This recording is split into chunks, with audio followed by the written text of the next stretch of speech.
जय जय नारायण। हिंदू धर्म में तुलसी का पौधा बेहद पवित्र माना जाता है। हर साल हिंदू समुदाय के लोग कार्तिक शुक्ल एकादशी को तुलसी विवाह का आयोजन करते हैं। इस तुलसी विवाह को लेकर हिंदू धर्म ग्रंथों में कई कहानियां प्रचलित हैं। पहली कहानी यह है कि विष्णु भगवान ने वृंदा से छल किया था।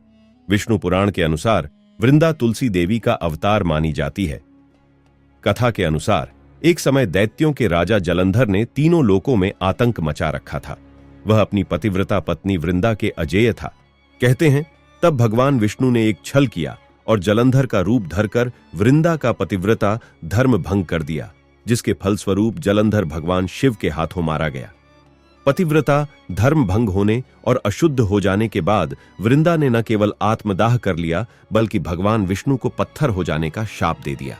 कहा था, आपने मेरे साथ छल किया है, अब आपकी पत्नी का भी कोई छल के साथ अपहरण करेगा।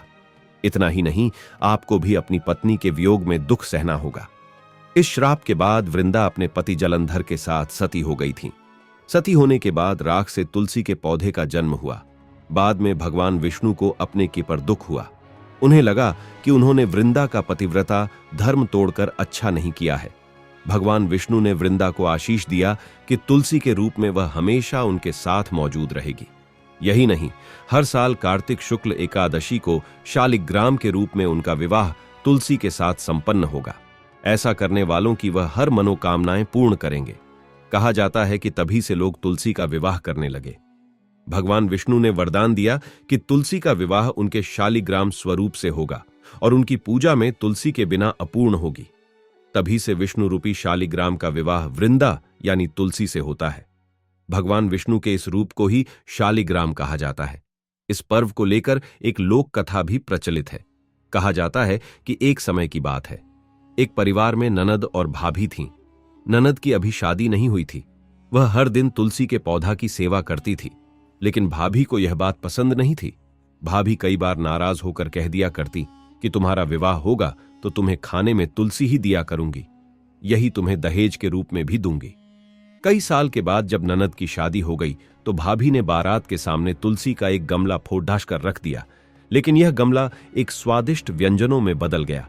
इतना ही नहीं, भाभी ने आभूषण की जगह अपनी ननद को तुलसी के पत्तों का माला पहना दिया, लेकिन वह भी सोने का आभूषण बन गया।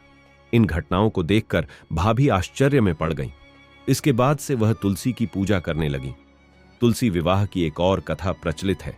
कहा जाता है कि तुलसी माता ने एक बार भगवान विष्णु को श्राप दे दिया कि तुम काला पत्थर बन जाओगे।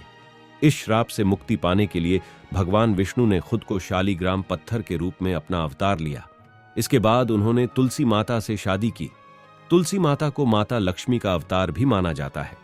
इस घटना के बाद से लोग हर साल कार्तिक शुक्ल एकादशी को तुलसी माता व भगवान शालिग्राम की शादी कराने लगे। बाद में यह परंपरा बन गई। तभी से लोग तुलसी विवाह का आयोजन करने लगे। ऐसी ही रोचक और धार्मिक वीडियो देखने के लिए इस वीडियो को लाइक करें और चैनल को सब्सक्राइब करें। जय जय नारायण।